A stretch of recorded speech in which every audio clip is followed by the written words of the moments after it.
విశ్వదీప్తిగా నిలిచిన స్వామి వివేకానంద జీవితం యువతరానికి స్ఫూర్తిగా నిలిచే మేరు పర్వతమని మాజీ మున్సిపల్ కౌన్సిలర్ దూసర్లపూడి రమణరాజు పేర్కొన్నారు. వివేక అభ్యుదయ సేవా సమితి ఆధ్వర్యాన వివేకానంద పార్కులో స్వామి వివేకానంద నిలువెత్తు కాంస్య విగ్రహానికి గజ పూల మాల వేసి ఘనంగా నివాళి ఘటించారు. సమితి అధ్యక్షుడు పెంకే నూకరాజు అధ్యక్షతన జరిగిన కార్యక్రమంలో డాక్టర్ ఆర్ రాజలక్ష్మి అందించిన పరీక్ష అట్టలను విద్యార్థులకు అందించారు. పిఆర్జీసీ విద్యార్థులను టీచర్ మస్తాని పాల్గొన్నారు.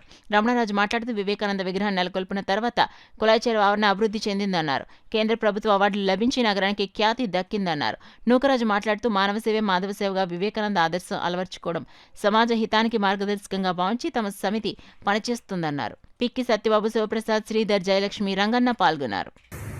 ఈయన వైజాగ్ దాలింపేట నుంచి వచ్చాడు, కాకినాడలో స్థిరపడ్డాడు, ఒక ఆటోలో నడుపుకుంటాడు, అస్సలు ఏమీ వినబడదు. కానీ ఇతను ₹1 ఆస్తి ఉన్నా కూడా చెయ్యలేని పనులు ఈ నూకరాజు చేస్తా ఉంటాడు. వృద్ధులకి, అనాథలకి ప్రతి నెల 50 మందికి 5 కేజీల వందల బియ్యాన్ని గడచిన 16 ఏళ్లుగా పంచిపెడుతున్నాడు. అట్లాగే ఎవరైనా రిక్షా కార్మికుడు, ఆటో కార్మికుడు ఏదైనా ప్రమాదంలో గాయపడినా, ఏ ఇబ్బందులు పడుతున్నా వాళ్ళకి ఏదో బియ్యం, నిత్యావసర సరుకులు పట్టుకెళ్ళి అందజేస్తూ ఉంటాడు. ఈయన 10 మందిని ఏమంటే వాళ్ళ కష్టంలో ఉన్నారు, కట్టుకోవడం దుప్పట్లేదు ఇవ్వండి అని అడుగుతాడు.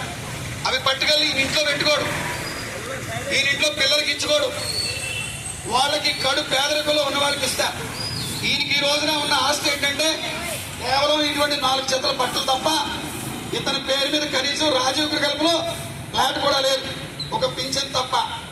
ఈ రోజుకి కూడా ఈ సేవ చేస్తున్నాడంటే దీనికి కారణం ఏంటంటే ఆత్మవిశ్వాసంతో కృషి చెయ్యి, విజయం నిన్నే వరిస్తుంది.